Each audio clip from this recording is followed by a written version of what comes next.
Morning everybody.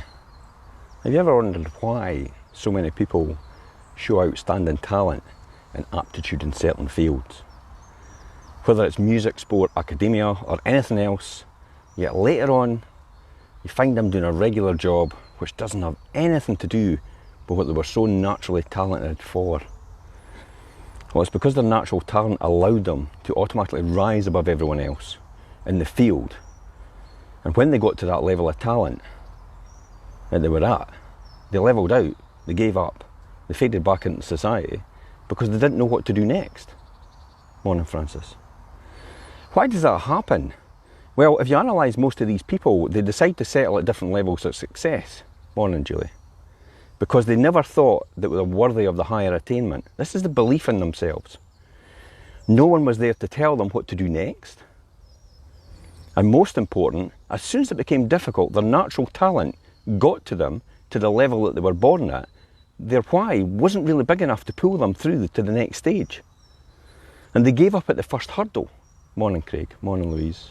Morning, Louise. Two Louises. Think about that on a smaller scale. It's raining. I'll go out running. And some people just don't go out running. Or some people wouldn't go out the day because of the thunder and lightning. Well, I deliberately go out because I realise that most people won't go out, so it automatically puts me in a category of being successful, if that makes sense. Morning, Karen. Back to why they fall at the first hurdle then. Morning, Craig. No one was there to tell them what to do and what would happen next, because their peer group that they were in wasn't at that level that they needed. And they hadn't done what they were trying to do, so they couldn't tell them what to do next. Does that make sense? Why do you think the successful ones succeeded? They all found coaches or mentors early on to help them get to that next level. Remember, elite athletes in any field tend to train with other athletes that are better than them because it drives them to be better. Why do they do this? As it surely puts them out of their comfort zone. Well, you're right, but their why and their mental strength is so big that they're willing and able to do it. So here was 3 ways to build mental strength. Morning, Anne-Marie.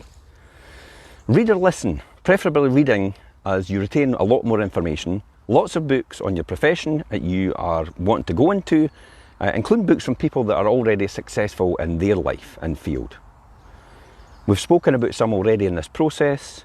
In previous episodes, The Magic of Thinking Big, Notes from a Friend, Think and Grow Rich, Rhinoceros Success. That's a brilliant one.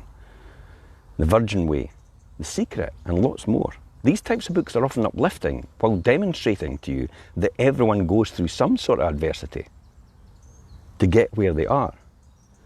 And this gives us hope and belief that we can do it too. Without a struggle, there can be no victory. Morning, Richard. Have a mentor, a coach that has already done it and can show you the way and guide you, teaching you the principles they learned and the pitfalls to avoid. You observe someone, an example is, you observe someone jumping over a hurdle and they fall. Do you ask them how it happened and avoid doing it, the wisdom, or do you go out and try it for yourself, fall as well, then work out not to do that again, experience? That can be costly. Clearly, wisdom if you can get it, and often it's worth paying for a coach or a mentor, and it's cheaper than trial and error and faster in getting the results you're after. Or you can build the why so big that failure is not an option. And you just see this as part of your success and to your journey you're on. So you never get fazed if any challenges arise. Personally, I've got all 3. I read books regularly. I have several coaches and mentors in various fields that I want to be the best in, and I build such an incredible why that failure is just not an option.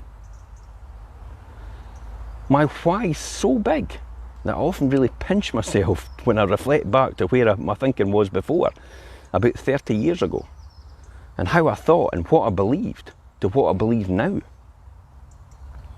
Some people may call it big-headed. Morning, Elizabeth. But we all know that's their way of trying to keep us down and hold us back. You have to accept that some people want to see you get ahead. but not ahead of them. So let's explore this a wee bit more. Did you ever hear the phrase when you were young, don't go about with them or it'll rub off on you? My mum used to tell me all the time, and I used to say, you're talking rubbish. It's true. Well, it's true. You become like the people you associate with. So let's look at that. I remember Billy Connolly, Michael Parkinson, Jerry Rafferty. He was in an interview with Mike Parkinson, and they talked about in the early days, they had a drinking club, and there was nothing more sacred. And Connolly actually said that, but they knew if they continued to associate with each other, it would basically lead to alcoholism and ultimate death. So they actually had to part company and actually not go about with each other anymore, because they were all a bad influence on each other. A bad influence. The power of association can work equally in a negative way as a positive way. So sometimes you have to move on to move forward in life. Now please understand that if you do, you'll probably get a bit of resistance from people. They'll start to ridicule you, they'll start to bring you down because they don't know and they don't want you to leave the group because it might affect them. You're their support mechanism, remember. Morning, Andrea. They will say they're doing it for your benefit, but deep down, it might be really for theirs, and really, they don't realise. Accept its natural human behaviour. This is acceptance again. That's how people are. We know you love them dearly, but if you keep doing the same things, you'll keep getting the same results. Think about some of the relationships you've been in, where they didn't want you to leave, and would even become destructive in order to try and get you to stay, because nice didn't work. Here's an example of how it is. If you have a bucket of crabs, and you start in water and you start to turn up the heat, one of them tries to climb out. Did you know that the rest of them will grab the crab and pull it back in, even though they know they're all about to die? Maybe a similarity there sometimes. As much as you want to stay there, it's often time to move on. But fear will hold you back, and the why must be so big that nothing will stop you. Look at some of your relationships. They wouldn't leave for themselves, but they would do it for their kids. The why was bigger on that occasion, but that's another story. It's the why that drives us to do anything in life. Purchase a new car, move to a new house, start a new job, end a relationship, begin a relationship. It's everything that helps us to make a decision.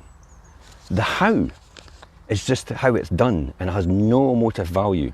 If you know the why, you'll find out the how. It's not the other way round. The dream creates the why creates the motion drives the emotion, and the emotion creates the action. I'll say that again. The dream creates the why creates the motion drives the emotion, and the emotion creates the action. So dream big, don't be afraid to fail. It's just another step on your journey to success. And I'll see you tomorrow at 7:30.